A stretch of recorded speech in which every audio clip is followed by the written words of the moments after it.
the greatest 11 in football history. This is highly controversial. Many of you are going to say, no, this should not be there, this should be there. But I don't care about your opinions. You're here to watch me, okay? Now, we're using the formation of 4-3-3. That's what we're going to use. In the goal post, I'm going to have the person that changed goalkeeping forever, Manuel Neuer. That's what I'm going to have there. I know Yashin won the Ballon d'Or. Yashin. So, Michael Owen has the one Ballon d'Or. Is he better than Thierry Henry? Eh? Oh, okay. So, he's not better than Thierry Henry. But he has Ballon d'Or now. Okay. So, let's leave that Ballon d'Or argument out of the question. Neuer changed goalkeeping. Simple as that. Goalkeepers were kept inside the post and were used to using their hands and all of that.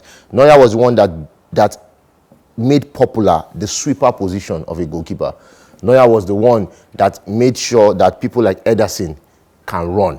Neuer walked so that Ederson can run. Ederson is not a good goalkeeper. He's good with his legs. That's the only thing he's good with. But Neuer was a good goalkeeper and good with his legs. And Neuer almost does not have any like weakness.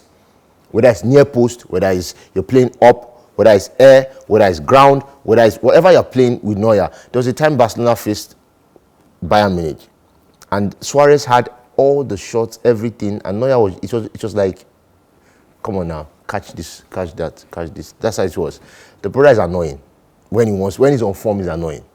And the truth about this is this: as much as we can talk about Yashin also invented some things or made some things popular for goalkeepers, like throwing the ball, you know, or catching the ball, putting it on the floor and using your leg. They were not doing that before and stuff like that. But in terms of the person that revolutionized it and changed that, made people start talking about goalkeepers, is Manuel Neuer.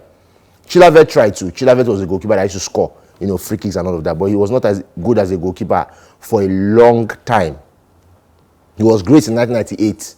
But after that, where was Chilavert? So, me personally, if you tell me to pick a goalkeeper that I want, a version of a goalkeeper, I'll pick Chilavert. 1998 Chilavert. That's what I want. But in terms of career and everything, Neuer is in the post. Left back has to be Roberto Carlos, because when you look at the fact that he was top 3 best players in the world for 2 years, when you look at the fact that, you look at his longevity, look at what he did in country, club, and look at how many years did he for, he has to be there. Marcelo is a close second, but Carlos being a top 3 player in the world for twice, and Marcelo not being a top 3 player in the world ever, you know, I just give Carlos the edge. Right back, Dani Alves. And that's nothing, you can't even debate that. Just leave that.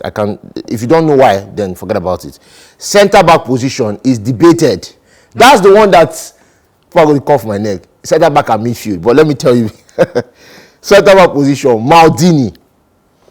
And the reason is that Maldini must have played against the father and the son and defended against both of them and did well. His longevity is just something else. And then 5 Champions League, and then look at what he did in country, club. I mean, Maldini and Nesta, you did not want to be beside those two people. It's just a dynamic that worked very well. But I'm going to go with Maldini, and then I'm going to go with Beckenbauer. And the reason I'm going with Beckenbauer, me personally, in my own team, I want Maldini and Nesta, because that dynamic works the best. I mean, you have Van Nistelrooy at his peak going to San Siro and saying that he didn't get one shot on target against those two. So, in terms of dynamics, that works better. But in terms of career, in terms of what they did, Beckenbauer has Ballon d'Or. Beckenbauer was the first, or the person that popularized a ball-playing centre-back. What Van Dijk is doing now, Beckenbauer is the one that actually did it. He could play the DM position too and all of that. So, you really, in terms of all of that, you really want to put Beckenbauer and leadership too and all of that.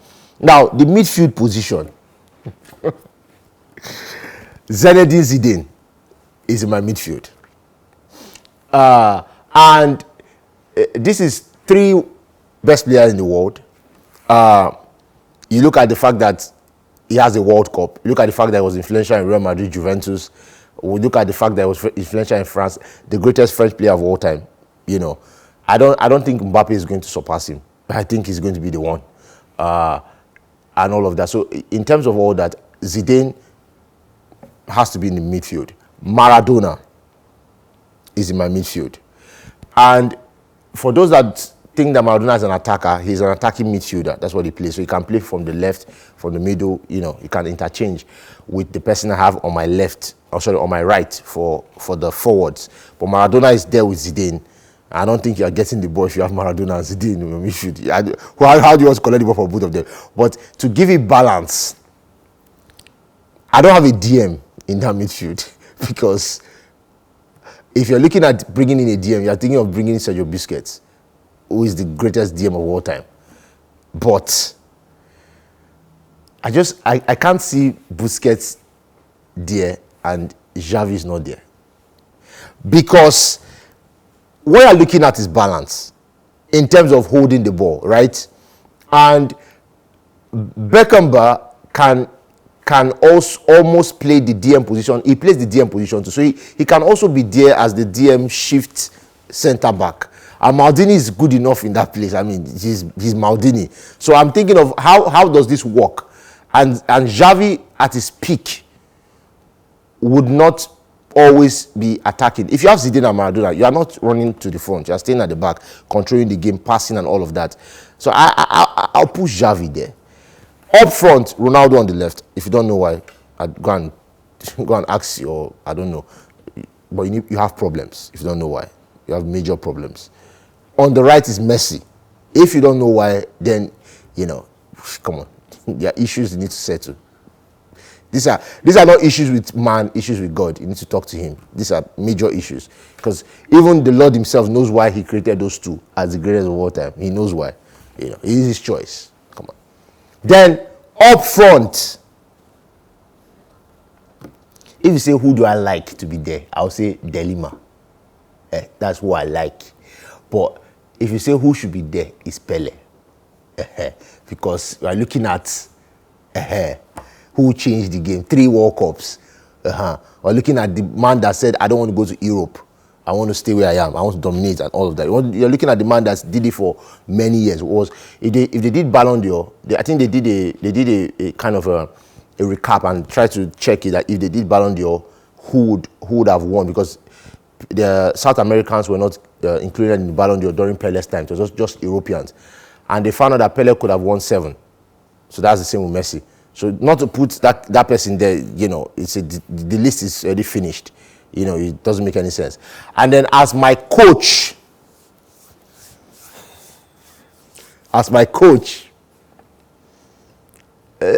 please don't look at me. We already know the person, Sir Alex. Come on. That's the person that's going to be there. Who's going to be on the bench? Sir Alex. That's it. Come on. Not Pep. Oh, I know Pep fans. You're typing now. It's not Pep. Pep is a flop. We're going to talk about it in that episode. Pep is a flop. I think I need to talk about that again. He is a flop. We all know that. Given the best team in Bayern Munich, didn't get to one Champions League final.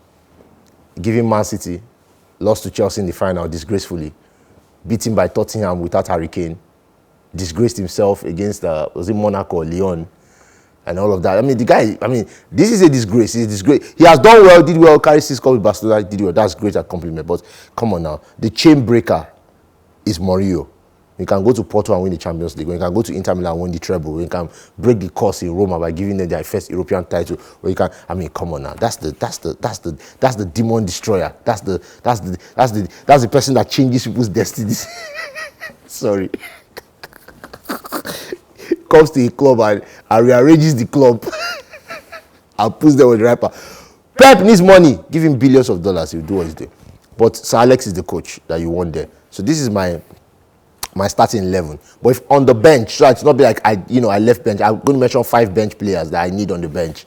Delima Ronaldo is number 1 because I don't want Pele playing throughout because I need speed. So Delima Ronaldo, Messi and Ronaldo are playing 90 minutes. I'm not subbing any of them. I'm not. It is 200 minutes they are playing. Messi and Ronaldo. I don't care. Zidane is not going anywhere. He's playing that match from beginning to the end. But I'm going to have Sergio Ramos on the bench because in case I just need to lock up the defense and all of that. So Delima, Sergio Ramos. I'm going to also have on the bench Sergio Busquets is going to be on the bench. I'm going to have Iniesta on the bench, and I'm going to have Marco van Basten. I'm done. That's all. There are other people that you can have on your bench. I mean, I think the goalkeeper, I didn't add one goalkeeper. Okay, my goalkeeper, I'm going to Casillas. That's what I'll put on my bench. I mean, some people put Buffon, some people put other people, but I'll put Casillas. Because I need a pure goalkeeper. I don't want, I don't want someone that plays to 40. Come on, I want Casillas. Okay, that's all. That's my starting level, my bench and my goalkeeper, and my coach and all of that. So basically, this has been Chaos with Stone from Dominican Media. And as much as you're a football fan and you're pissed off with the video I just did right now, remove the emotions. Clear it out. Click subscribe, click like, click comment. This will not do you anything. Now me they fight, no be them. So subscribe, like, comment, watch other videos, and share with your friends. Then you can come back and insult me, but just comment and like and subscribe first. Nice.